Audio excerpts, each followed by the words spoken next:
La galerie du Jean Sanet, c'est une jeune galerie qui a ouvert ses portes fin janvier 2015. Dans un esprit résolument différent, on va dire, je me suis donné deux objectifs principaux. D'abord le décloisonnement des arts, c'est-à-dire j'ai envie de casser un petit peu le concept d'un art un peu snob.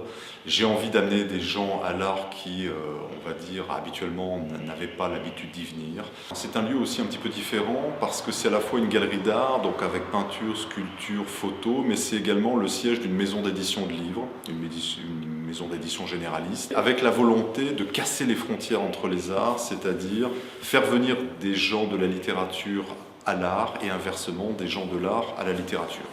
Donc on a créé par exemple dans ce cadre-là une structure associative qui s'appelle la Cité des Lettres et qui permet d'organiser des événements comme une lecture de poésie tous les 15 jours, un atelier d'écriture et on a un certain nombre d'autres projets en cours.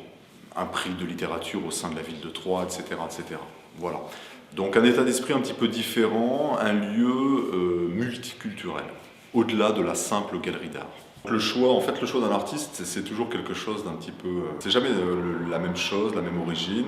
Cette fois-ci, en fait, j'ai vu un tableau de Sophie Saint-Rapt chez un ami à moi qui est critique d'art, à Troyes, qui est relativement connu parce qu'il travaille dans plusieurs revues d'art national. Et puis, donc, je suis tombé amoureux de ce tableau-là. C'est un tableau qui ressemblait un petit peu à l'origine du monde. Et partant de là, je me suis renseigné, j'ai obtenu les coordonnées de Sophie et j'ai décidé donc de l'exposer comme ça. Et en ce qui concerne Gérard Bréviaire, donc ça a été un petit peu différent, donc il me fallait effectivement quelqu'un d'un univers complètement opposé pour pas qu'il y ait de concurrence entre les deux artistes. Donc j'ai choisi Gérard Bréviaire parce qu'il est très épuré, parce qu'il fait des sculptures un petit peu intemporelles et que donc il ne se retrouverait à aucun moment donné en concurrence avec les œuvres de Sophie Saint-Rapt. Moi, ce qui me plaît dans l'univers de Sophie, on va dire, c'est le côté un petit peu intuitif de ce qu'elle fait.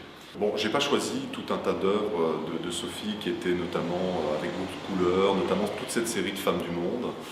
J'ai été beaucoup plus touché par le noir et blanc, par l'encre de Chine, par la pierre noire, etc. Tout simplement parce que j'ai l'impression qu'on voit un artiste finalement véritablement dans sa technique avec des matières très simples.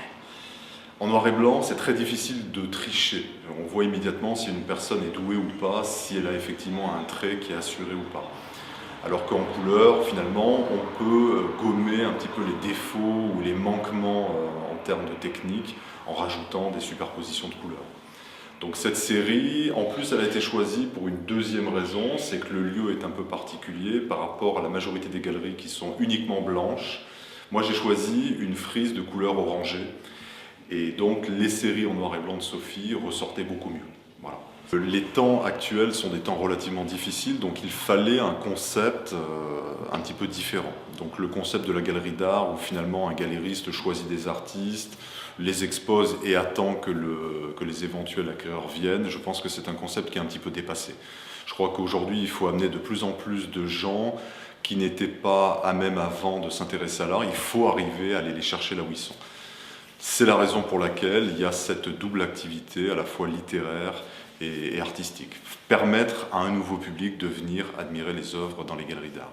Le contexte culturel troyen est plutôt intéressant. C'est vrai qu'on est une ville relativement active, on va dire, dans ce domaine-là. On a des atouts, on a notamment 4 galeries d'art. C'est vrai que pour une population de 66 000 habitants intramuros, c'est plutôt une bonne chose. On a également un des plus beaux musées d'art moderne de France, qui est le musée Pierre et Denise Lévy. Nous avons également une médiathèque avec, je crois, la 2e ou la 3e collection d'incunables en France. Donc je crois qu'on a effectivement un dynamisme en matière de culture qui est relativement important.